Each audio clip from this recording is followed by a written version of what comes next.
The Italian Prime Minister, Prime Minister Conte. Thanks for the time. Thank you. Thank you to you for the interview. You have met with President Trump before at the G7. You've exchanged some friendly tweets to one another. Tell me about the relationship with President Trump and what you're hoping out of this alliance. I met President Trump, as you mentioned, during the G7 in Canada. There was a personal feeling by the beginning, and maybe because we have not a political background. We pay very attention with the needs of the people, our people. I hope that also through this feeling we can increase the traditional relationship between our countries. You have the third largest economy in the Eurozone, Italy is. The EU Commissioner was just here talking trade. Your thoughts on that development and where it's headed? I was very happy about the meeting that President Juncker, President Trump, they held here in Washington. Also because they reaffirmed the special relation between the European Union and the United States. Of course, I understand very well the position of President Trump. He would like to have a rebalance of the U.S. foreign trade.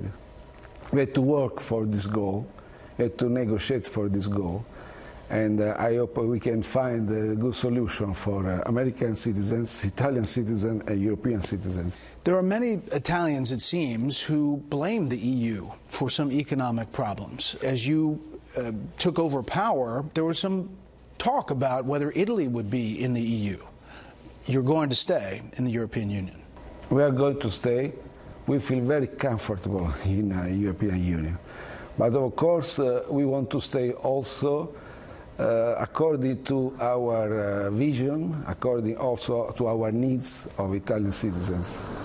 And my government has a position very clear in the most important issues: migrations, political, economic, political situation.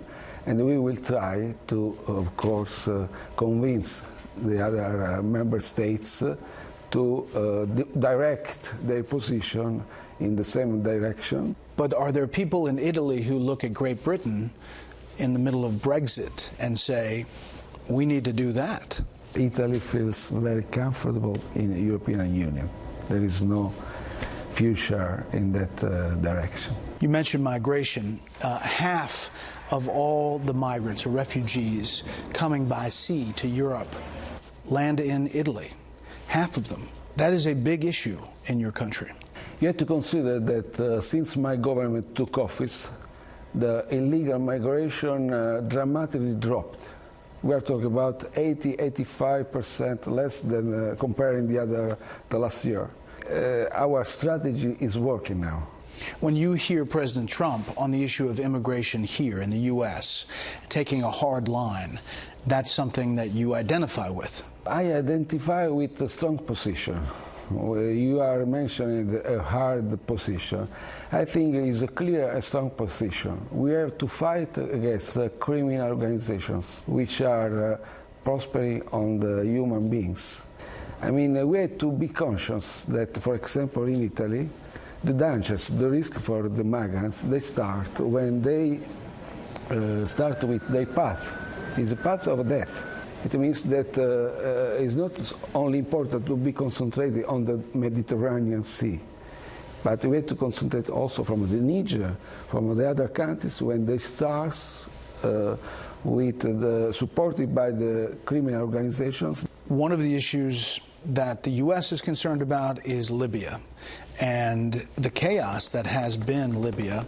The U.S. has obviously had a role in the past. What is your assessment of Libya? You're next door, and you feel, obviously, the impact of what happens in that country. About Libya, I think that the United States and Italy, we share the same vision. We want a more prosperous, stable Libya in the interest of Libyan people. In this way, through this way, we can reach more security for the entire Mediterranean Sea. Does it include U.S. troops again?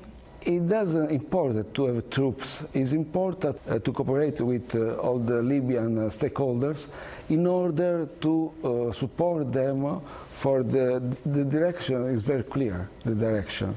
To have elections, political presidential elections, in a condition very stabilized. In Europe, where do you see the trajectory going? What is the biggest issue for European countries? The most important issue is now to keep a unity of the European Union, because we are 28 state members, and you can understand that it's difficult to have a future of solidarity. We have many countries now with different sensibilities. Mr. Prime Minister, we appreciate your time. Thank you very much. And we'll be right back to Special Report after this quick break.